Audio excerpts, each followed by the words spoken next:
Welcome to the FiveStack, ladies and gentlemen, where we count down the 5 biggest stories of the day. Thank you all for joining me. We'll give it a couple minutes to let joining us, not me. Very selfish. It was very Trumpian of me. Thanks for joining me. I'm the center of attention. Me. I'm happy to be here with you too. So Well, I'm happy to be here with you. You're There you go. you're the guy that runs the show here. I just kind of pop my mouth off and then is that right? run away. Is that right? Yeah, that's what we do. You like to put it that way? Okay, no problem. I'll buy that. I pop off and bug off. But no, thank you for coming, guys. We really appreciate it. We've got kind of an interesting show for everybody today on the back of the weekend roundup with my friend Lev Parnas, which, by the way, was excellent. Everybody should go check it out. It'll be up on Substack. I think it's there now, but it's in our notes and up on Substack later on this afternoon. But we're going to be talking about the financial portion of Epstein, JP Morgan, and all the billions of dollars that they funneled to back and forth and why and how. And some news that just came out about that. We've got some troubling news coming out of the Caribbean when it comes to the drumbeats of war, Venezuela. Yes, you're next. In the distraction theater, in the theater of fucking Trump's absurd. Chicago, speaking of which, mass protests this weekend was a beautiful thing. We'll talk about an interesting decision the Supreme Court just made today. There's a post up about it at deanblundell.substack.com that will feed into the Chicago story as well. It's truly a fucking dark day, maybe the darkest day for America's judiciary. And of course, Trump fabricating bullshit on Canada and a study in contrast between two leaders that I cannot fucking wait to talk about. Ladies and gentlemen, that is my friend Zev Shalev. Where are we starting? Hi, Arlene. Hi, Kat. Hi, Julie. Hi, LAC. Hi, everybody. Hi, Greensboro, North Carolina. Hi, no matter where you're from, we're here for you from Canada with love. Let's get going, Zev. Where do we go? We begin at number 5. A bombshell New York Times investigation reveals that JP Morgan Chase spent over a decade supporting Jeffrey Epstein, processing more than $1 billion in transactions, while executives repeatedly overrode internal warnings about his suspicious cash withdrawals and sex trafficking red flags. The bank continued serving Epstein even after his 2008 conviction, with top executive Jess Staley defending him and Jamie Dimon claiming under oath that he knew nothing about Epstein until 2019. Jess, of course, is a very close friend of Epstein and was at the mansion many, many times, which is why he's under such scrutiny for his actions. JP Morgan ultimately paid him $24 million, or rather paid, while opening accounts for his victims and wiring funds to Eastern Europe, where young women were being recruited into his network. So this is not the first time we've looked into JP Morgan's finances, but the news is that David Enrich and the team at the New York Times has done a phenomenal job of looking into the history of Epstein with JP Morgan, and it's a fascinating read. Finally getting to the money portion, and this is what everybody's protecting, right? When you say it was out, I got a couple questions for you, being the investigative reporting guru that you are. You've been on this story for a very long time. This is all you've been talking about is the money trail. Who's at fault? JP Morgan, Chase, they both settled, hundreds of millions of dollars with the Epstein victims. And now you're seeing why effectively. But I guess a couple of questions. Hello, Brenda from Northeast Ohio. Thanks for joining us. Couple questions for you. Are you saying that there is a financial trail? There is a money trail that the New York Times has uncovered where they can prove that between Epstein and JP Morgan Chase, they knowingly sent money to Epstein's victims, knowing exactly what it was for? Yeah, this has been known for a while. They've actually had to pay a lot of money because of this knowledge that they released their data to the Attorney General of New York, I think, at the time, and as it turns out, there's a lot of criming going on, and so they had to pay a big restitution for that. They also had to pay restitution for the disappearance of a lot of data. Prior to the formation of JP Morgan Chase, which happened in 2000, if I'm not mistaken, there was the Chemical Bank and the Chase Bank, which became a merged item, and then JP Morgan joined that. The early part of Epstein's financial history, along with Donald Trump's, by the way, financial history, has all disappeared because we just don't know, what their transactions were like. So even though we have a good understanding of what happened after 2000, the period of time before 2000 is missing Sorry, it might be a little earlier than that, the exact time. I might not give you the exact dates, but there's an early portion that he's missing, and we will never find out what's going on there. So that makes me all very suspicious as a journalist. You expect banks to keep records. You expect banks to keep records for long periods of time. Just because they merge doesn't mean they should lose those records. And yet here they are saying, they had to pay $4 million because of some of the lost records. I had to go and get some banking information from years ago for Canada's the incredible people at the Canadian Revenue Agency a while ago, if you remember these. And they're like, we want 10 years. I'm like, okay. So I go to the bank and it's like, we only go back 6, 7. Like Yeah. we have nothing after 7. That's Canada. I don't know if the United, or maybe it's just my bank and their policy. I haven't looked into it, but I'm just giving you my example.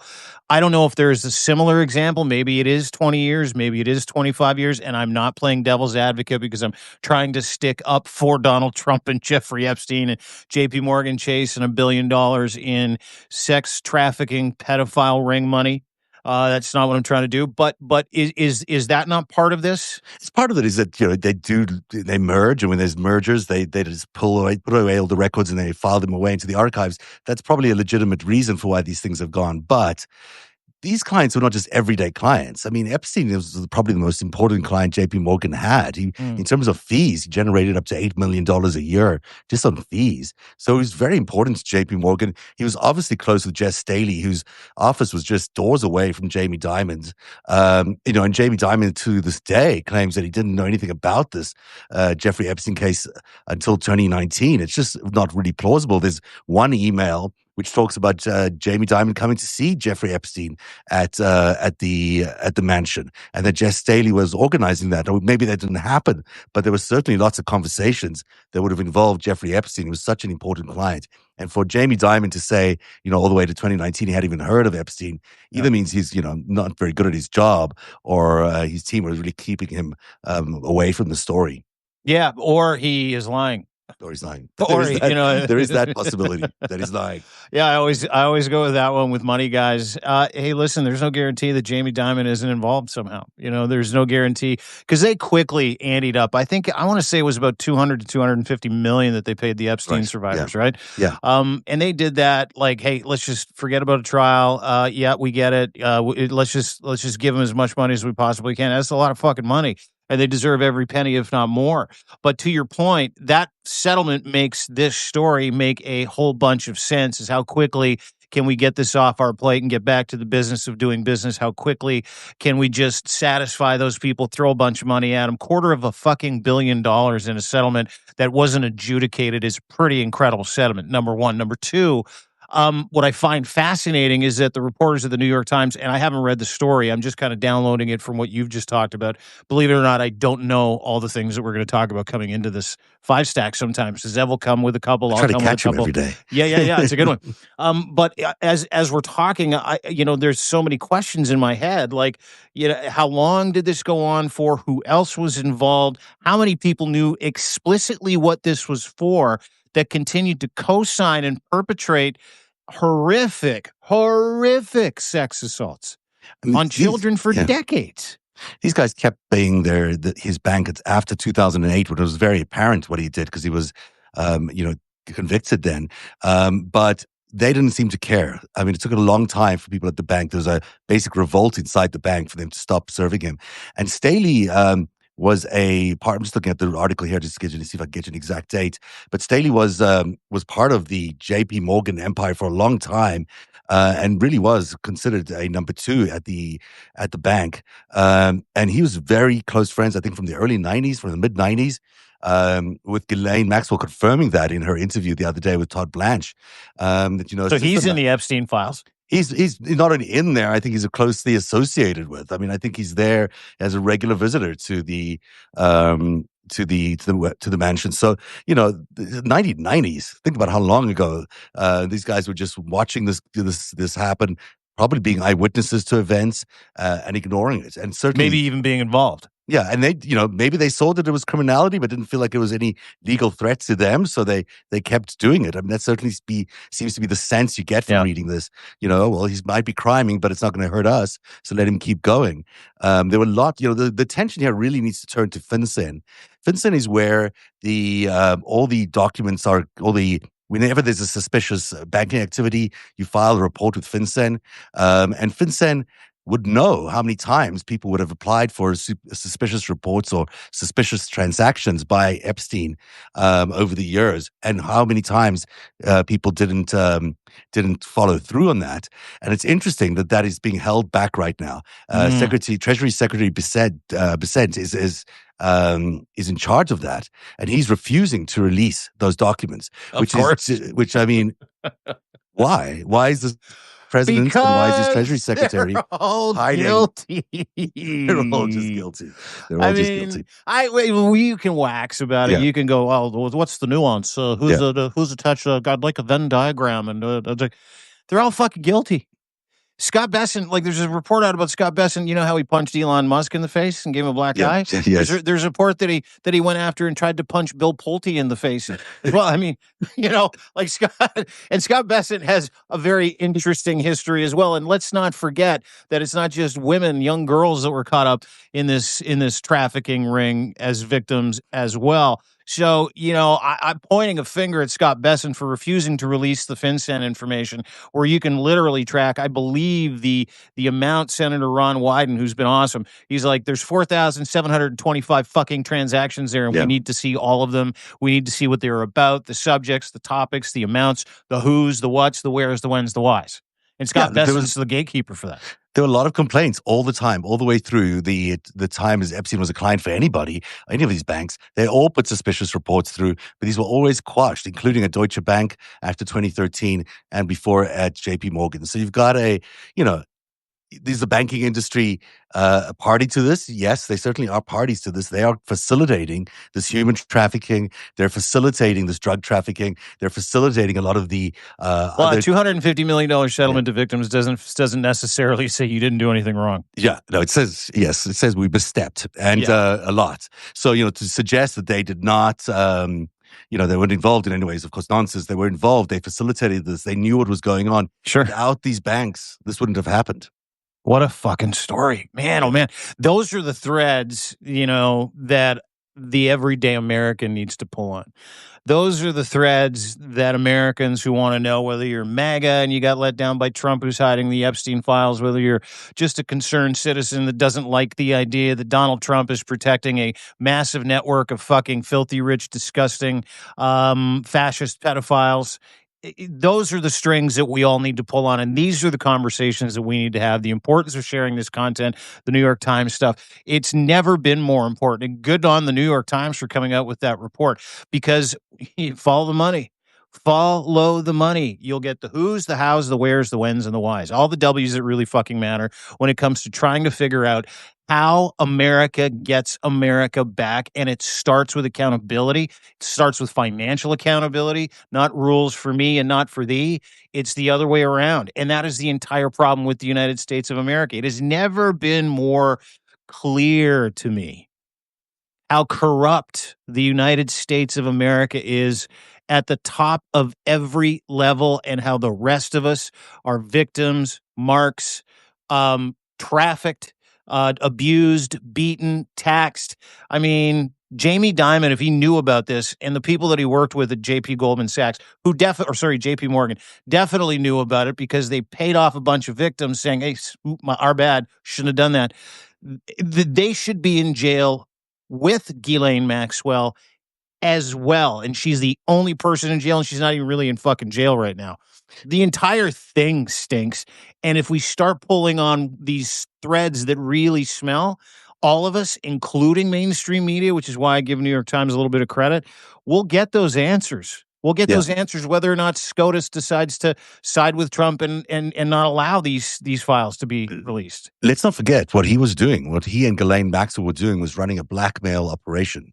that would have targeted a lot of these same individuals. I mean, they were throwing these parties with these underage girls and inviting all these business leaders in to collect blackmail information so they can get them to do what they wanted them to do at a later stage. So, the suggestion here that the corruption is so intense and so massive, you've never seen anything like it, is true. Because this is every major titan in business in America that was, wandered through there. Certainly many of them, most of them, and each of them was beholden to Epstein and Ghislaine Yeah. Maxwell because of the blackmail material. So, this is it's a huge scandal, obviously, and it does absolutely incorporate all these business leaders. And it's interesting, the oversight committee has gotten now the birthday book with a drawing that, you remember the Trump drawing of the female figure that the Wall Street Journal reported on. Well, now the state has handed that over to the oversight committee, along with many, many other financial statements and also flight logs. And the flight logs are going to be very interesting because I want to see if they comport with the ones that have been previously revealed to all of us. Be interesting to see if they actually get the unvarnished estate documents, right? Yeah. That'll be interesting to see, because as it sits now, every time I hear about a document done for someone getting some evidence, I'm like, guaranteed it's corrupted. Guaranteed. Yeah. This stuff is different because this stuff is coming from the state, which is also good. It's got many questions around the state, but still, it's different than the stuff coming out of the DOJ. It hasn't had Donald Trump's people go through it, we don't think, and look over it and redact any names. So we might learn a lot more from these state documents than we do from the DOJ documents. I hope so. Story number 4. This is breaking news. Defense Secretary Pete Hegseth made an unannounced visit to Puerto Rico Monday as the Pentagon assembles an armada of at least 8 warships in the Caribbean and considers deploying fighter jets to the island territory. The Trump administration is dramatically upping its operations against Latin American drug cartels following last week's deadly strike on a vessel that killed 11 alleged narco-terrorists, well, that's what they're calling them, though no evidence has been provided verifying who was actually on board. Democrats are questioning the legality of using deadly military force for what has traditionally been a Coast Guard law enforcement mission. And the Pentagon has abruptly canceled a congressional briefing on this to answer the basic questions there. But the big news there is Hegseth's in Puerto Rico because he wants to launch operations from Puerto Rico. Yeah, I mean, he also wants, but he also wants people to think he's super fucking cool all the time, and this is a TV operation for him. This is a chance to present himself, and I don't know if you saw him in the White House talking about maximum lethality versus tepid legality. Like, he did this big fucking stupid poem, and he was reading it off a poster on the floor of the Oval Office. He looked like an idiot. But to your point, doesn't matter if Hegseth's there, because there are over 4,500 troops currently either en route or in Puerto Rico. There are another 7 to 8 warships that are amassing. There are 10 F-35s, 10 F-35s that are currently parked at an Air Force base in Puerto Rico, where they plan on launching some type of action. Listen, I don't put anything past this administration when it comes to distractions. Yeah. Invading Venezuela is a distraction from said Epstein files. It is an operation to give him the wide berth that he's looking for to announce national security emergency in 2026. It is giving him the wide berth that he's looking for when it comes to showing a little American ankle and getting people to think, yay, fuck yeah, America's going to war. I remember in 1992, I don't know if you remember this, 1992, a little thing called the Gulf War broke out. And the Gulf War, I remember sitting, I'm 18 years old, 19 years old. And I remember it was right after basketball practice because I was still in high school at the time. And our basketball teacher comes up to us and he's like, gentlemen, we are officially at war. He said, we. I was going to school in Canada at the time. And all 19 of us hardy young men are like, yeah, war. Yeah, this is going to be awesome. It was like first war I've ever seen. I'm only 19 years old. And it was that first made for TV war where you saw the correspondence going. I was glued to it. I was laughing at Baghdad bomb. In the background, bombs are dropping. He's like, oh, we got them right where we want them. I'm like, this is incredible. And it was then where I realized how war is exciting. War activates certain groups of people. War or rumors of war get the blood flowing in a state that is predicated on war, that has built their identity on war, or the fact that they are the ultimate deterrence and whatever war they get involved in, they will annihilate people and they have the equipment to do it. That matters more because there is no reason to invade Venezuela. We have none. We have No, zero. The United States has no reason to invade Venezuela. They have no. no Or reason Mexico. to blow a fucking boat out of the water with 11 Venezuelan citizens at it.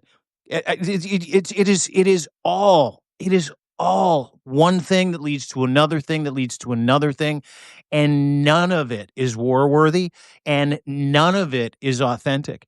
It is all meant to distract you from what he wants to do so that he can give himself multiple opportunities to make sure he keeps power in 2026 and to continue to distract you, juice you up, get you thinking about other things. Because if America's a war, America's a war. Yay, war. Including, and most importantly, what we just talked about, which is the unraveling of the cover up around the Epstein files. Yeah, because it's a tale as old as time. Dictators going to war to distract the population, to distract everyone. It happens over and over again. But in Russia, where Vladimir Putin does this all the time, this is how he's created this war economy that they have there. They just, anytime he needs a distraction, he'll launch some sort of war, some sort of operation. It makes the leader look stronger, especially if they're able to control both sides of that operation. And the thing that I find so interesting about Vladimir Putin's wars is he always likes to control both sides. He sort of knows who he has some strings on the enemy that he's supposedly fighting against. He can always figure out the outcome and control the outcome. And I think this might be the same kind of thing because, of course, the Maduro government is not disconnected from Vladimir Putin. They're very connected to Vladimir Putin. Yeah, they have Russian soldiers, Russian engineers, Russian oil guys, Russian Chinese tankers. stuff. Yeah. And so the fact that they're also connected to Donald Trump makes them, kind of an entertaining twosome to be fighting against each other. For Vladimir Putin to set up a little war makes Trump look better, maybe solidifies some bravado or some sort of hero worship of the regime at a time when they need it. And suddenly you got an ascendant Donald Trump who's currently having a lot of crises at home, who's not doing well on any front. No. And suddenly you're putting in a war, and boy, he'll start looking good to people. Makes you wonder a little bit too if Putin's pulling the strings on this because he gave up Iran. He's like, yeah, go ahead, fucking bomb them. And then he told Iran to move all the warheads. Don't worry about it. We'll just rebuild. He kind of gave them up. He kind of did. And then the same thing with Maduro, right? Maduro. I don't know if I'm pretty sure Venezuela's a BRICS nation, or maybe they're considering it. I'm not too sure, but heavy support via Putin, specifically when Biden was in office, and they were like, "Hey, Maduro, you lost the election. Get the fuck out." You saw Russian military planes land in Venezuela. So part of this makes me wonder if it's like, okay, yeah, you go ahead and bomb Venezuela, take them out, make it look like you and I are scrapping, and you're going to be the hero of America. When meanwhile, we'll just get you down there and we'll continue to plunder that South American state. What do you say, Donald? Like that is a very plausible explanation here. It's very, very plausible, and it's also about the oil, right? And every time there's oil, it's all about Russia.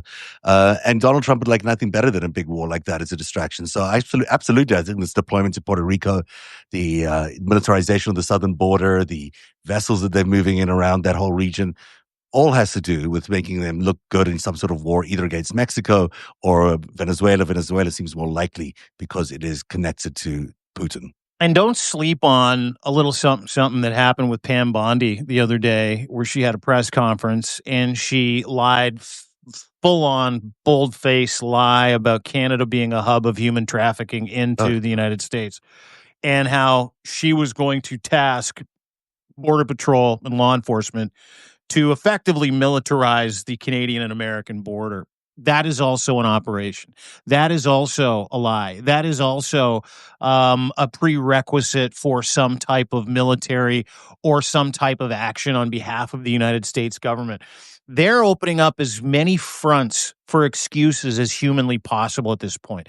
Venezuela, Mexico, militarizing the border, calling it a fucking army base. Same thing with Canada. They just started laying the tracks. Fentanyl didn't work. Now we're on to fucking human smuggling, which is a total fucking lie.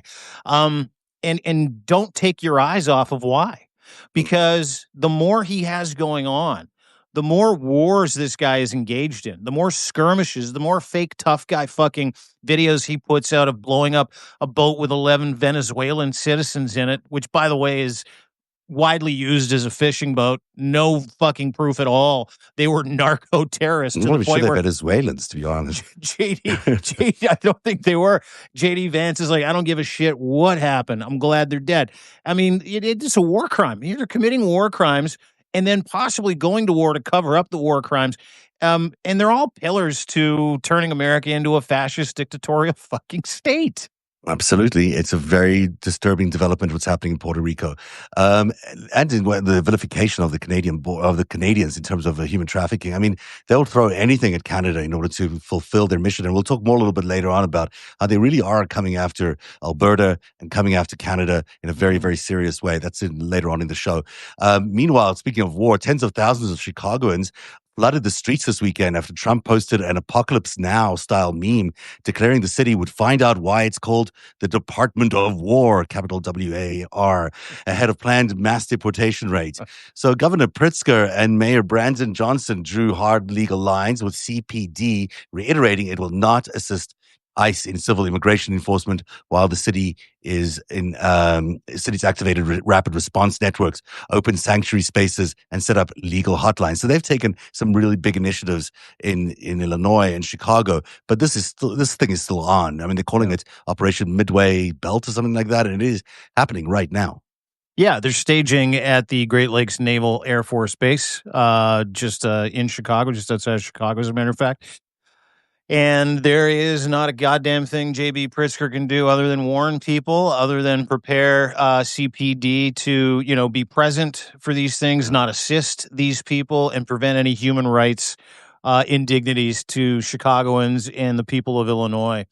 And it's not just happening in Chicago. I just wanted to point that out. It happened in Texas. I don't know. There's a couple videos rolling around of ICE literally scooping everybody up from job sites that are building new homes, where now the new home builds have completely stopped. I don't know if you saw the the Hyundai plant raid. Oh, gosh. Where Crazy. you had 475 South Koreans legally in the United States of America to teach Americans how to build and run this EV battery plant, of which South America dumped, and Hyundai, a few $billion into the Atlanta, Georgia area so they could build this. It was a deal that Trump ballyhooed. He talked about South Korea giving us a bunch of money. We're going to mid trillions, 80 gazillion, quadrillion dollars from fucking South America. And he goes and bones 475 legal temporary foreign workers. It is amazing. Unbelievable. And so like we're focusing on Chicago, friends, but it is happening everywhere. And we'll get to something that the Supreme Court said today, which makes this even fucking worse. Let's do it right now. The number 2 story, the Supreme Court just lifted all restrictions on immigration raids in LA, overturning a federal judge's findings that ICE agents were illegally targeting people based on race, language, and occupation. Justice Brett Kavanaugh explicitly wrote that apparent ethnicity, that's interesting language, can be a relevant factor for immigration stops when combined. Apparent ethnicity. Racism / racism. Because, this is. Go ahead. No, let's just stop there for a second and we'll get to the rest of the Kavanaugh bullshit. He ruled that apparent ethnicity. Yeah. Not a specific ethnicity, apparent, which is not white. Yes. Anybody not white can be detained, beaten, arrested for an indefinite period of time and be held as a fucking criminal because of their apparent ethnicity. Let's fucking put that in layman terms, the color of their skin. Yes, because that apparent racist, fucking racist. He says that the apparent ethnicity can be a relevant factor for immigration stops when combined with other factors like job type or location. So these terms are incredible. Job type or location. In other words, if you're outside a Home Depot looking for work for that day, well, that means it's a relevant factor for why they can deport you. Justice Sonia Sotomayor's blistering dissent warned, we should not have to live in a country where the government can seize anyone who looks Latino, speaks Spanish, and appears to work at a low-wage job. The raids have sparked massive protests and clashes with police, as you know. and so many people have the National Guard troops, of course, deployed in Southern California. But her dissent was really powerful. I don't have the full dissent, unfortunately, in front of me. But she goes on to say, this can't be taken for very much longer. We have to express our dissent around this. Yeah, Kagan, Brown, and Sotomayor all dissented, and they all said the same thing. And there's a little nugget in their dissensions that all rang true, and I really latched onto it. That decision that Kavanaugh delivered on behalf of 6 hardline, conservative, criminal, corrupt fucking judges. 6 decided that 6 of them. You can be arrested for loitering in front of a Home fucking Depot, arrested, detained, beaten, deported, arrested, all that, for standing in front of Home Depot if they don't like the color of your skin. That's effectively what happened today with the Supreme Court. It is the fucking death of the Fourth Amendment, number 1. It is racist, number 2. It is, you could consider it genocidal light, number 3. Genocidal, yeah.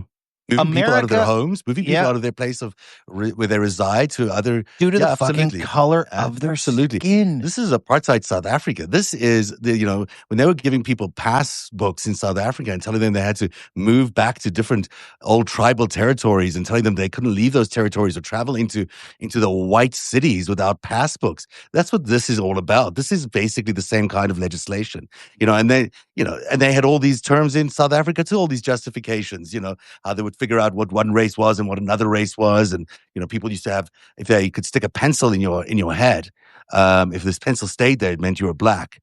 If it didn't, it meant you were white or another ethnicity. I mean, it's that kind of stupidity that drove the apartheid government, but it's the same kind of stupidity that is driving these laws. I mean, how can the Supreme Court, in any good faith, stand up and say they're upholding the Constitution of the United States when they are basically allowing racial profiling? They're basically allowing people to be arrested because of the color of their skin. That is not equality. That is not what the Constitution of the United States talks about, and it's not what we should have in America. It's not what we've stood for all along. And this Supreme Court is just unbelievably brazen in its racism. Yeah. Well, it's because they're corrupt. Yeah. Justice Breyer, that was the second time, the LA decision that they just overturned, that was the second time that he basically dressed down Donald Trump and said, you cannot use military against its own people. Posse Comitatus is an act that has been around for since 1878. And so that's the other thing. The Posse Comitatus Act, throw that fucking out of the window. Because just ignore whatever laws they don't like. They don't like the law. They'll just ignore it. We'll just do whatever we want. Yeah. And here's the catch. We talked about it earlier. What does the Trump regime have on, and what did Epstein have on? Jamie Dimon, the people that worked at JP Morgan, everybody involved, all the different banks that seem to, understand what's going on. I'm going to ask the same question about the Supreme Court. What does Donald Trump have on Clarence Thomas, John Roberts, Kavanaugh, Gorsuch, Amy Comey Barrett, whoever the fucking 6th guy is, or I couldn't even be bothered to understand it right now. It doesn't matter to me. But what does he have on these people? I know what he's got on Clarence Thomas. Clarence Thomas' wife is a complete fucking cuckoo hillbilly insurrectionist. Clarence Thomas also took all kinds of money from Leonard Leo and made decisions for the Supreme Court on the behalf of some of his donors or friends. So I know what they have on him, but what do they have on fucking John Roberts? Well, they must have something. I mean, remember when he took out Justice Kennedy? Remember there was that one moment when he put his arms around him. It was on national TV, and we all watched it. And Donald Trump told Kennedy something, and I think it was related to the fact that Kennedy's son worked at Deutsche Bank as one of associated with either the Donald Trump or Epstein accounts. I can't remember which, but I think the Donald Trump accounts. And I'm not sure what happened there, but he was basically taken out by the first Trump administration, and almost on national TV, if I remember that exact moment. So, this is they have this court corrupted. Of course they do. All those billionaire meetups, those lodge meetings, those hunting trips, or all these billionaire free flights. RVs. Yeah, free education for your kids or your, anyone really. If you want to throw it, we'll give them free education. We'll give them free housing. We'll ignore all these things that you've done in the past. But of course, some of those people, if I remember, were also Nazi war memorabilia collectors who were supporting them. Yeah, so it's Leonard not hard Leo. to see the thread of where you get from, a Nazi war memorial memorabilia collector Yeah. to a racist decision like this from the Supreme Court. Yeah, listen, there's no other alternative other than the Supreme Court is corrupt as fuck. If Americans thought that the Supreme Court was here to save America when this whole mess started 7, Yeah. 8 months ago, Mm. they're slowly waking up to the idea that they are very, very fucking much on their own. Yeah. That decision today, canceling the Fifth Amendment, throwing the Posse Comitatus Act out, greenlighting Trump's insane desire to go and arrest people because of their skin color. Any suspicious activity, no, doesn't matter. The skin color. Yeah. And the Supreme Court with one black man on it, right? A conservative black man, Mm. just basically ruined America with one fucking decision. This is the darkest day in the history of the American judiciary. And I challenge anybody else to tell me otherwise. I think it's very accurate and astute. I mean, I think you've got, the people being deported for looking for work in America. People who are standing outside of Home Depot looking for work, but because of the color of their skin, they can get deported out of the country and sent into concentration camps, into gulags. Don't go right to deportation, dude. Yeah. They can get detained, beaten, harassed, raped, removed from their cities, sent willy-nilly to fucking Uganda if they want. There's a couple horrific steps before deportation, which it's to a completely different country that they're not from. Like they're sending people to fucking Uganda, Venezuela, Ecuador's now throwing their hat in the ring saying, yeah, send us your Americans. Because listen, this order doesn't just apply. This does not apply to migrants. This applies to America. Everybody. Of course, this is an American Supreme Court that's ruling that it's discrimination is okay based on the color of your skin. If you thought that was okay in America, well, I don't know. I mean, I've been living in a different world because America's meant to be the place where that doesn't happen. And here is the Supreme Court greenlighting a complete racism and not just making it illegal to be a certain color, making it un-American to be a certain color, making it illegal to look for work, making it illegal to stand outside of Home Depot. Yep. I mean, it's beyond reproach. It's just America falling apart in real time, and it's happening in broad daylight. Yeah, it's gross. It's gross in America.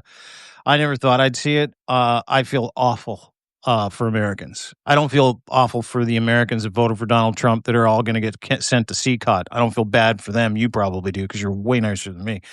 But I just, this is one of those red lines that gets obliterated without any explanation, any legal recourse, any legal explanation whatsoever, other than racism. And that's not a legal explanation. That's just fucking truth.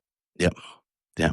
Yeah, this is white nationalism. This is white apartheid South Africa coming to the United States. The number one story on the countdown today, the Trump administration is manufacturing a fake trafficking and fentanyl crisis to paint Canada as a security threat, ramping up rhetoric about our northern border being a human trafficking hub, despite Canada's top-tier anti-trafficking standards and the fact that most fentanyl enters through the southern ports of entry, not through Canada. The timing is no coincidence. You've been following the story. You're doing an excellent job on deanblundell.substack.com about the story, which is really feels like a false flag operation to disrupt Canada, to break up Canada. Or the start of one. Yeah. It was wild. It's sort of the under the radar story that happened last week, September 6th. The U.S. Attorney General Pam Bondi, fuck, she's so crazy stupid, it's nuts.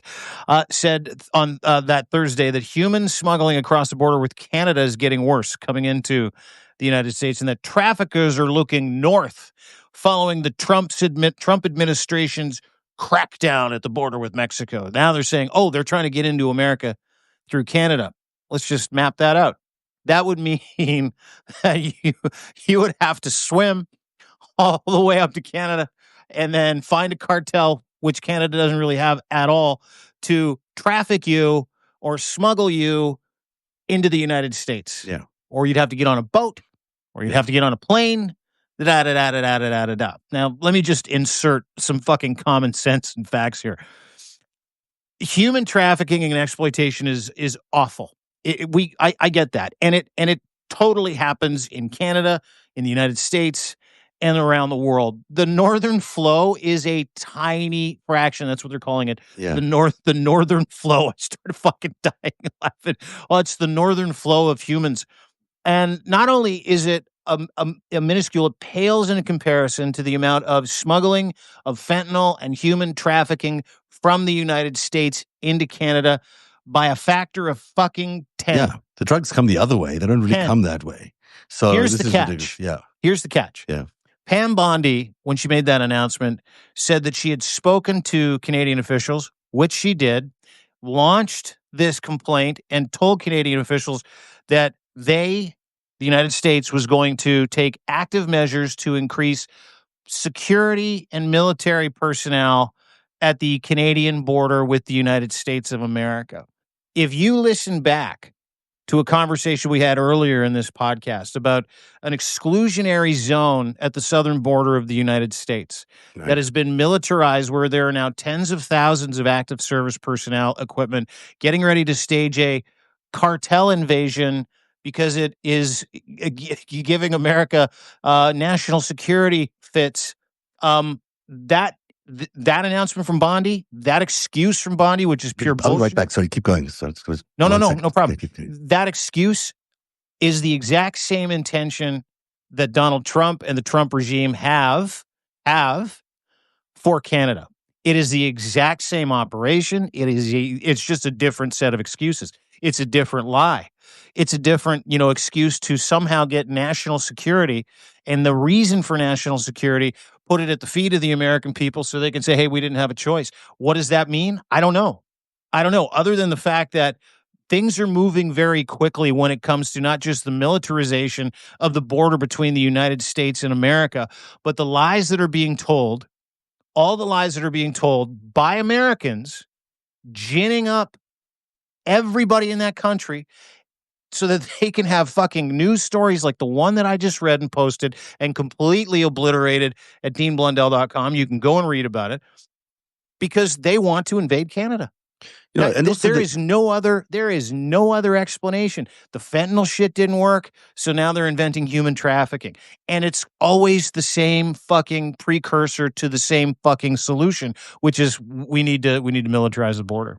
And what's going on with Danielle Smith and this, the secession of Alberta, this whole propaganda war that's starting to chip away at Canadians in terms of their belief in the sovereignty of Alberta and being part of Canada is very disturbing. I mean, this is a propaganda operation that looks like the kind of stuff that Putin ran against Ukraine. Yeah. It's very similar. Yeah, it is. It's exactly the same. The same thing that we talked to Jacob Karsbo, who was a Danish intelligence officer, if you remember last week. He started last week where we had him on and we asked about them catching, Americans committing espionage in Greenland, trying to change the tide, trying to, gin up Greenlanders that they're unhappy and you should secede from Denmark. And they called in the American diplomat in Denmark, or the ambassador of Denmark, and they're like, "What are you doing?" And they're like, "Oh, yeah, nothing." Just business. We're just doing nothing. That is happening right now in Alberta with the launch of a $500 million transition fund for Alberta separatists to remove Alberta from the Federation. And Danielle Smith, and I've got a piece just put it up today, where you can read about how she is desperately trying to attach herself to a couple of different groups, like the North American Prosperity Project, the North American Energy Council. These are all MAGA-run, and Trump fronts for big oil and tons of money. And she has spent more time in the United States, including penning an op-ed in the Washington Post this last weekend, believe it or not, about how America will never find a better energy partner than not Canada, Alberta.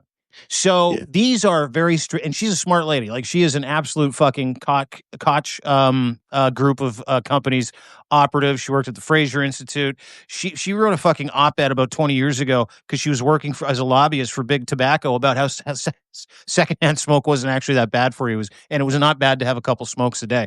Like, I'm not kidding you. She's really, really, really, really good at this stuff. Yeah. So heads up, because she might be the best communicator. She's also absolutely in Donald Trump's pocket.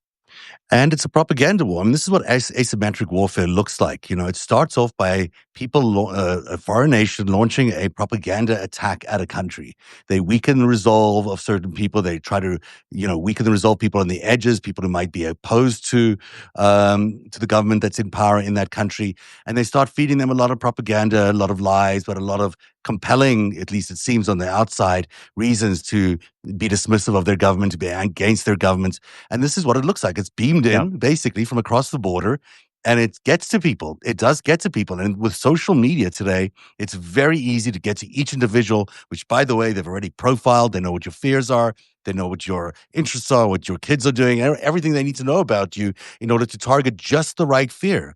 And when they approach you with whatever their pitch is. So this is not just, one politician in Alberta standing up and doing whatever she's doing. This is asymmetric warfare. This is America learning from the Russians about how to take over a country by using propaganda, by using disinformation, by using asymmetric warfare. And people really have to understand that it's very serious. We've seen it happen in Ukraine. We've seen it happen in many countries along Russia's border. And now, of course, we see it in the United States. And now they're trying to do it in Canada. There's a great article in Maclean's magazine, which nobody up here reads anymore. Somehow it still exists. I don't even understand why. And Maclean's is a very old publication. And they had a feature in there that I read today. It was like Confessions of an Ex-Anti-Vaxxer. Mm-hmm. This anti-vaxxer lived in the deep woods of Alberta, was a healthcare professional, and spent a lot of time consuming content in and amongst her friend group that was piped in directly from the United States of America, pumped in directly from Russia, pumped in directly to the minds of willing participants in what is going on in Alberta, which is an attempt to separate from Canada. Alberta was the province that had the most representation at the fake Flu Trucks Klan trucker convoy that tried to hang all of our politicians and take over the government a few years ago. You might remember it. It's called the Freedom Convoy. It was not about freedom. It was just about a whole bunch of fucking ginned up hillbillies that spent too much time consuming Facebook memes and American anti-vax, anti-science, anti-government content. They decided to get in their fucking pickup trucks and drive across the country and hold a city and border crossings hostage. They used kids as human shields to prevent them from being arrested. Got pictures, I've got videos. I mean, I was in it. I had 1,400 death threats in the matter of a couple of weeks. Like, literally, that's exactly what they are. That was, and you know who was on the scene for all of it, calling it a beautiful thing? Fox News, Tucker Carlson, the dickheads from Tenant Media, Rebel Media, all the fucking same actors. And they highly target the province of Alberta for one specific reason. It is the oil capital of Canada. And I'm going to say something that's going to upset some people. Say a couple of things. It is the religious sect capital of Canada. Hardline evangelical cult members, the ones that make their wives dress in like bonnets and they're not allowed to sit near their husbands when they're in church. There are a ton of those fucking compounds around there. And a lot of those have, extensions from their church that are a little less hardline. And Alberta is one of the least educated provinces in Canada. So they went to work over the past 10 years on Albertans, and it has worked. It has absolutely worked with at least 11 to 19% of that population. And if you read this Confessions of an Anti-Vaxxer, what you do, ex-anti-vaxxer, what you do is you come into the knowledge that, oh my God, foreign powers fried the brains of hundreds of thousands of people in Alberta. Like, fried the brains of those people. And they all have a vote. And Danielle Smith knows that, and she's clinging to power by a thread. So what does she do? She opts out of the One Canada Premiers Agreement. She opts out of this elbows up bullshit, which I think is silly anyway. And she runs right into the arms of the United States. She runs right down to Mar-a-Lago for a photo op. There's no guarantee that she doesn't have a deal to deliver Alberta to the United States of America. But what I can tell you is this, is that province is a hotbed of mega espionage, Russian activity. I talked with a friend of mine that works at the Macdonald-Laurier Institute. We've talked to him, Marcus Kolga. He knows Russia's there. And I know America's there. So to that point, what does Mark Carney do? I don't know. I mean, I've watched Mark Carney try to bring Alberta into the fore, but he really hasn't been able to do it because I think Danielle Smith, if you're asking me to like, call it right now, I think she has every intention of trying to remove Alberta from the Confederation, which is I think that's Canada. right. And I think that'll, of course, trigger every other province from thinking about the same thing. So I think one of the things that's missing in Canada and in every nation really right now is real understanding of what the asymmetrical warfare landscape looks like and what disinformation looks like when it's hitting. And maybe Marcus is the right person to talk about these things, but you know, we don't have a literacy or an understanding around what it feels like to be under attack in a propaganda way. We still are taking all information as neutral information, or maybe it's right wing, or maybe it's left wing, but we don't understand that it's weaponized information that's really changing the minds of our fellow Canadian citizens to operate as assets of another country, almost of our enemies. So people need to steel themselves. They need to be aware of the information coming at them and learn how to differentiate between what's, complete bullshit that's coming from the Kremlin and what is legitimate information. And because it's a free country, as is the United States, you had such easy flow of information to come into Canada. It's such an easy target for these kinds of people to come in and really, as you say, brainwash the minds of people into thinking that they're one thing or another. Absolutely. Listen, I shudder to think of a premier of a province in Canada deciding to submit 80 to 85% of the population she swore an oath to protect in the Confederation of Canada. And by the way, secession's not that easy. Canada has to vote on it. It's never going to happen. So it's really just a rugging. But I think in her mind, she would love to submit 80 to 85% of the people of that province to her whims based on 10 to 19 to 20% of the extremists that currently help her occupy the premier's office in Edmonton, Alberta. Which It may in seem like itself tells you a story. What's that? It may seem like a rugging, but it could also be a pretext for war, because that's what happens in Ukraine. They find a population, they get sympathetic to them. They now say, well, those are Russian people that we need to protect because of the human rights violations against those people. And before you know it, Russia's invaded these territories and declaring them independent homelands. So, it may not be easy through the constitution to secede, but it may be a good pretext for war down the line. And it's funny you mentioned that because someone asked me the other day if I thought that Alberta was working with the Trump regime. How did they put it? To create an atmosphere around this whole anti-Christian bias stuff. Mhm. You know how JD Vance is on it.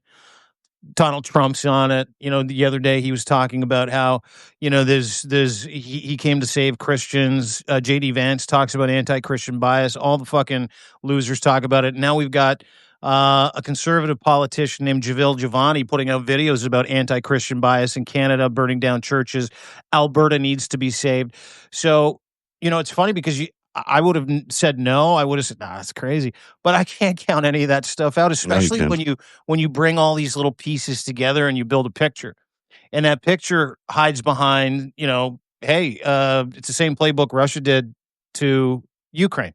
Mhm. And what Russia did is it said there's a bunch of Russian Christians that are being submitted to like Nazism and fucking Ukraine death cults in Donetsk. We and Crimea. We need to go invade, and they bought it, and they did. Yeah.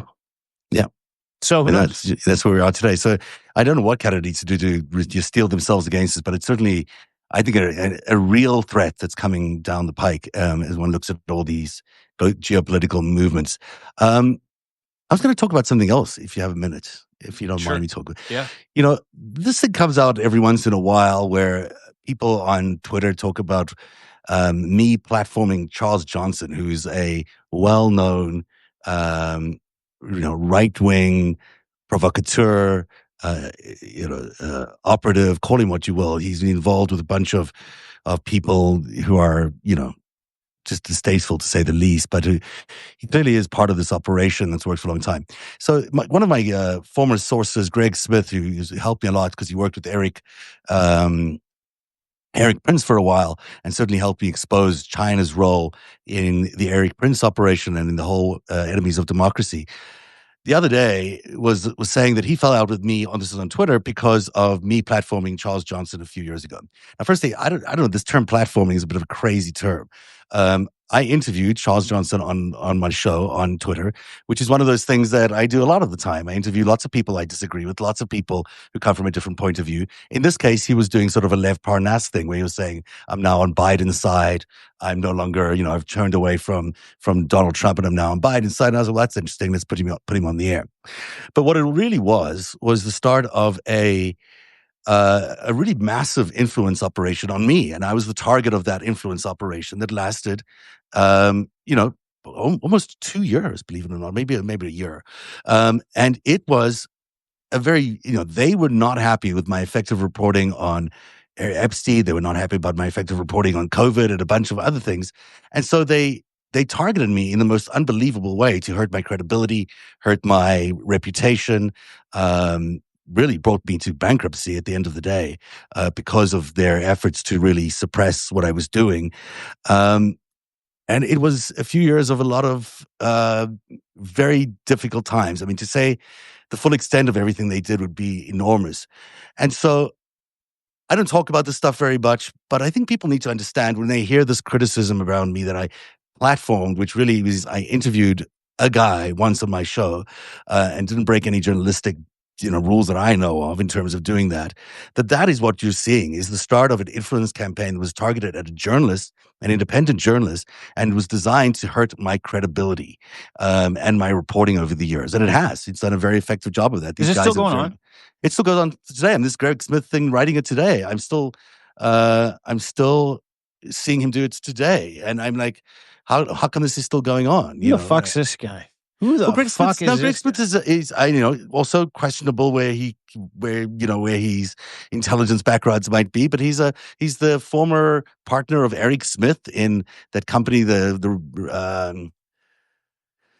Eric what's that called? Prince? It's Eric Prince's company, the resources company that was headquartered in China and then moved to the UAE.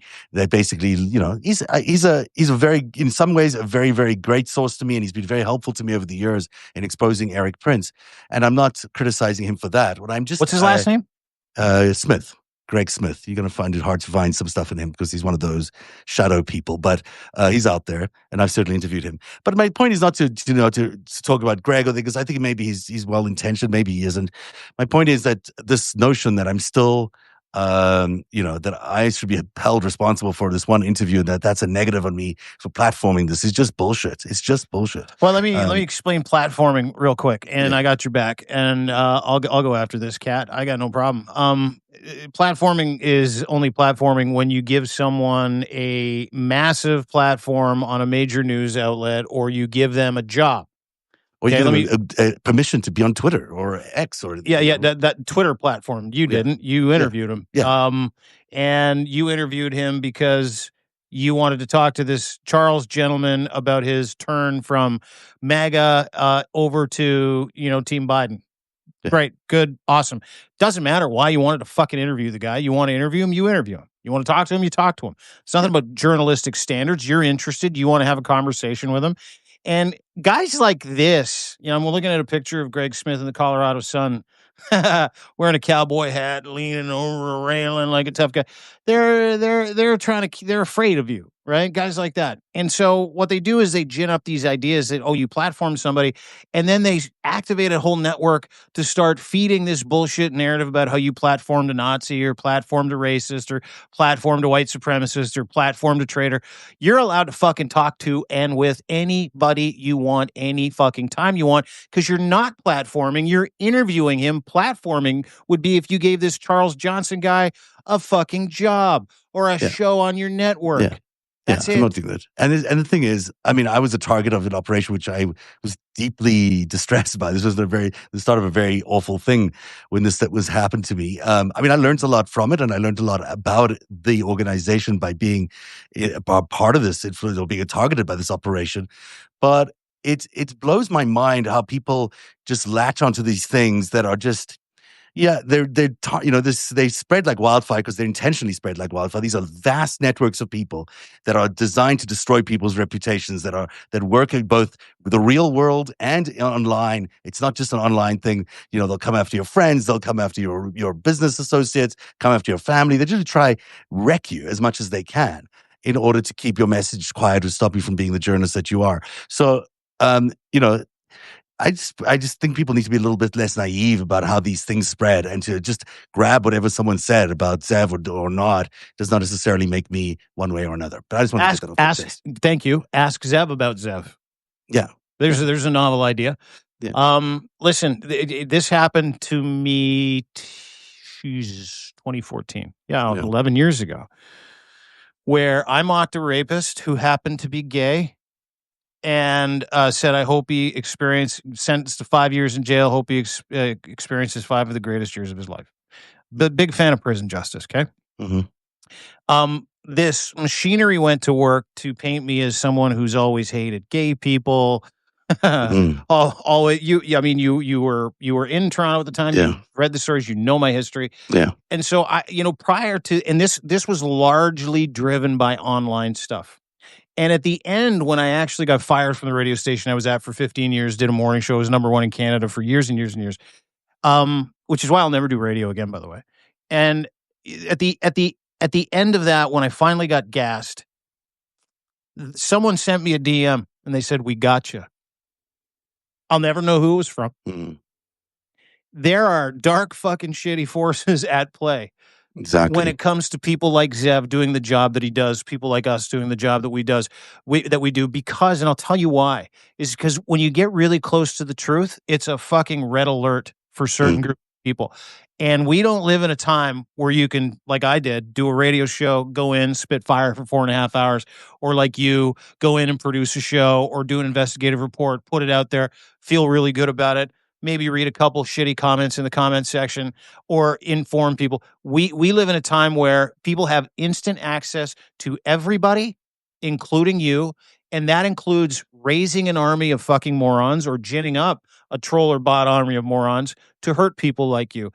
I know Zev. Zev is one of the best investigative reporters and one of the best television executives to ever come out of Canada. Ever, ever, ever. Okay? He is a gay Jewish man who does some of the best work, which doesn't matter, the best work in his field when it comes to uncovering things that people try to keep in the dark.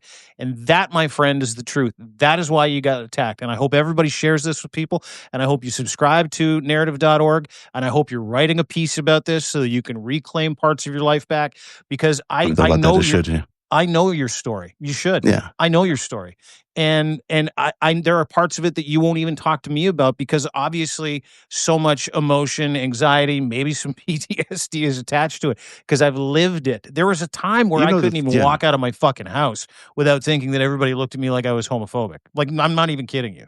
So I know the damage that it's done and the motivation and the life that it steals. So good for you for wanting to talk. And these are professional outfits, and for you and me who are like independent guys who are just, we just, go in and do our work every day. We just get up and do our work every day. We don't expect to have professional espionage type organizations target us. And you might, maybe it wasn't the case in your case, but it sounds like it could have been an organized hit on you, and as it was on me, this was an organized attempt, and it came right after I was exposing some of the Epstein stuff, the Epstein Israel stuff, that's right when it happened. And that stuff as well was called part of a catch and kill operation. So, this all gets into the weeds of things, and no one needs to get bogged down in it. But just be aware that not everything you're hearing out there is necessarily accurate or necessarily true about the person that they're talking about. I would say 20% is true. I don't believe 80% of the shit that other people say about other people. I like to meet the person. I like to give an opportunity. And you're one of the greatest, my friend. And I'm really grateful and proud to be working with you always.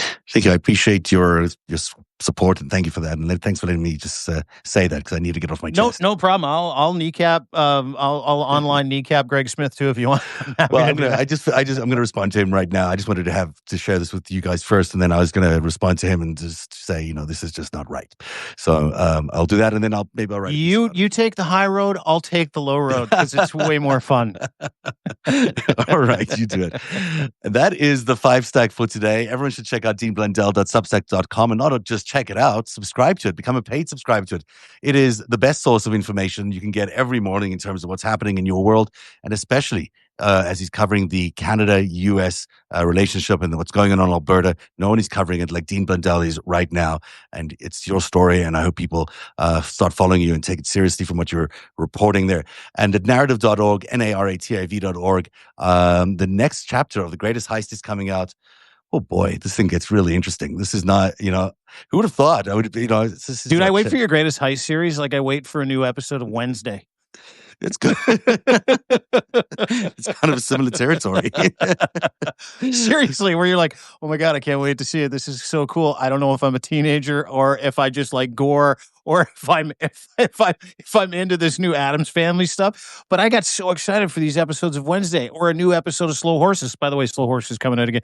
I binge watched that stuff. I binged the Greatest Heist series. Everybody needs to go get it. If the new series is coming out, tell me when and how people can get it. Well, we're on episode, what is it? Chapter 10 now. And it's, I didn't think the story would continue. I mean, I thought there was a sort of a natural ending to the story, but then when you getting a lot of new information from very, informed people and other people who've lived through this and other sources. This is an ongoing story, and it really is the 4 decades crime spree that these guys went on to destroy America, destroy capitalism, and the stuff that we're getting to next is all about the bailouts and how these bailouts that we've been so accustomed to save our economy time and time again have all been, another schemes to make people like Donald Trump, Jeffrey Epstein and company rich, and foreign countries rich, but have never come to the American people. The result has just been this ballooning debt that is causing such a crisis for us right now, and why we're in the position we're in. So, but I'm starting to unpack some of that. So